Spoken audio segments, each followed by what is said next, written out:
देखिए, माननीय मुख्यमंत्री जी की प्रगति यात्रा में बहुत बड़ी घोषणाएँ जो चिर प्रतीक्षित बड़ी डिमांड्स थी, चाहे वो मुज़फ्फरपुर शहर की हो या ग्रामीण क्षेत्र की हो, सभी डिमांड्स को पूरा कर लिया गया है और जो भी घोषणाएँ हैं, उनका अनुपालन कर लिया गया है। इसी संबंध में आज ये प्रेस कॉन्फ्रेंस आयोजित की गई है। कुछ जो बहुत बड़ी योजनाएँ हैं, जिससे कि ना सिर्फ़ मुज़फ्फरपुर शहर को, बल्कि मुज़फ्फरपुर शहर से जो सटा हुआ क्षेत्र है या जो ग्रामीण और दूसरे प्रखंडों का हमारा पंचायत के अधीन जो विभिन्न राजस्व ग्राम है, उसमें भी विकास की एक नई तस्वीर खींची जाएगी। उसके संबंध में मैं आपको बताना चाहूँगा, एक बाईपास ऑलरेडी हम लोगों का निर्माणाधीन है, जिसमें कि एक सिर्फ़ आरओबी का काम बचा हुआ है, जो मधौल से प्रारंभ हो करके और जो हम लोगों का कांटी मोड़ जो हम लोग बोलते हैं, वहाँ तक पहुँचेगा मोतिहारी रोड पर।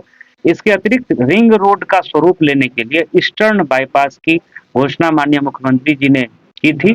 उसकी स्वीकृति दे दी गई है, उसकी सैद्धांतिक सहमति एनएचएआई के स्तर से दी गई है और उस रिंग रोड के बन जाने से जिसकी लंबाई लगभग 17 किलोमीटर होगी, सीधे जो दरभंगा से हम लोग पटना की तरफ जाते हैं, उसके लिए एक अल्टरनेट बाईपास हम लोगों को मिल जाएगा, जो समस्तीपुर रोड को भी क्रॉस करेगा और जो नेपाल जाने के लिए एक नया एनएच बना है मझौली से चरौद तक, उसको भी एक कनेक्टिविटी प्रदान करेगा। इसके अतिरिक्त जो हमारा पुराना बाईपास है, जिसको हम लोग चांदनी चौक से बखरी रोड तक का जो हम लोग बाईपास बोलते हैं, वो 6 लेन के रूप में विकसित किया जाएगा। इसमें लगभग 90 करोड़ की राशि खर्च होगी, उसकी प्रशासनिक स्वीकृति दी गई है।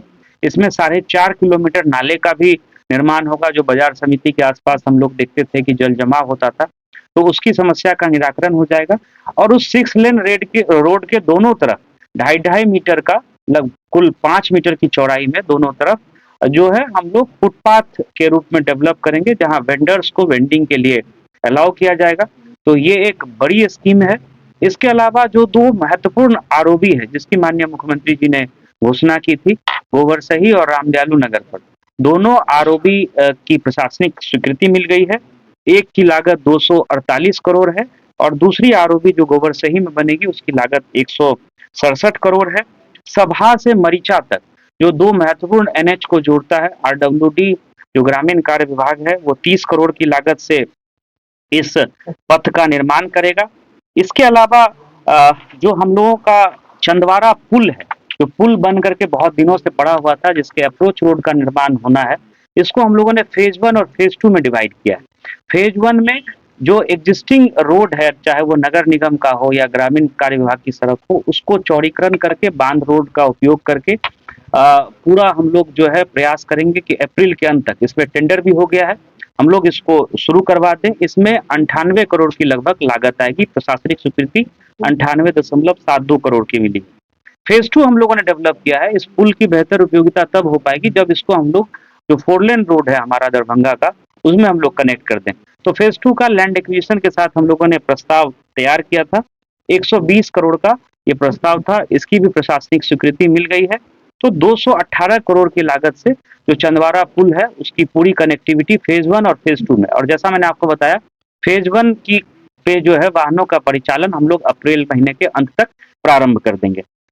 इसके अतिरिक्त चांदनी चौक से लेकर के भगवानपुर चौक तक का जो एरिया है, तो काफी उसमें ट्रैफिक जैम और ट्रैफिक का लोड रहता है। उसको भी रोड को हम लोग 6 लेन करेंगे। इसको लेकर के भी 44.76 करोड़ के चौड़ीकरण की स्वीकृति कैबिनेट से मिल गई है। विभाग ने हम लोगों को सूचित किया है और इसमें जो वहाँ वेंडर्स है, जिनके कारण जाम की समस्या लगती है, उनको भी हम लोग व्यवस्थित तरीके से उनके लिए प्लेटफॉर्म तैयार करके एक पोर्शन में जो है भगवानपुर चौक के पास ही उनको हम लोग व्यवस्थित करेंगे। एक आप लोग जान रहे हैं कि एक दुर्घटना हुई थी गायघाट प्रखंड के भटगामा से मधुरपट्टी घाट के बीच में, वहां एक पुल बनना है 24.28 करोड़ की लागत से, उसकी भी जो है प्रशासनिक स्वीकृति मिल गई है। 16 करोड़ की लागत से औराई प्रखंड में 3 पुलों का निर्माण होना है, जो ग्रामीण कार्य विभाग करेगा, उसकी प्रशासनिक स्वीकृति मिली है।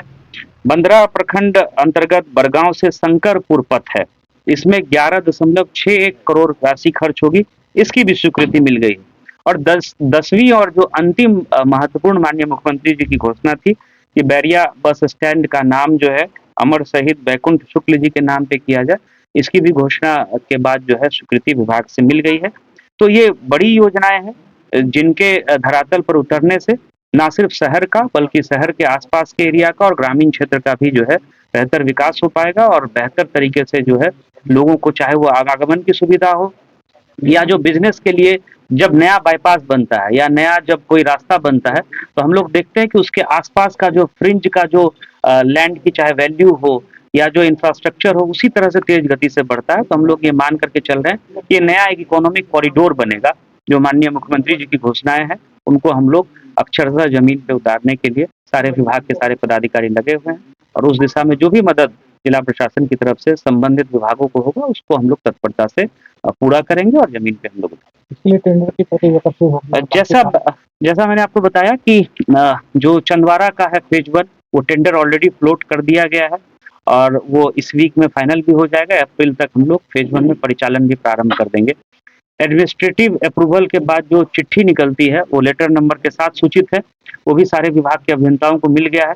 तुरंत ये लोग टेंडर फ्लोट करेंगे। 1 से डेढ़ महीने का समय लगता है उसको फाइनलाइज़ करने में और उसके बाद हम लोग मान करके चल रहे हैं कि ये सारी परियोजनाओं पे काम मार्च से आपको दिखने लगेगा धरातल पर सब पे जो है और हम लोग समय-समय पर आपको ब्रीफ भी करते हैं। कुल लागत कितनी होगी? ये एक जोड़ करके बता दीजिएगा। ये हम लोग आपको टोटल जोड़ करके सभी विभागों का आपको बता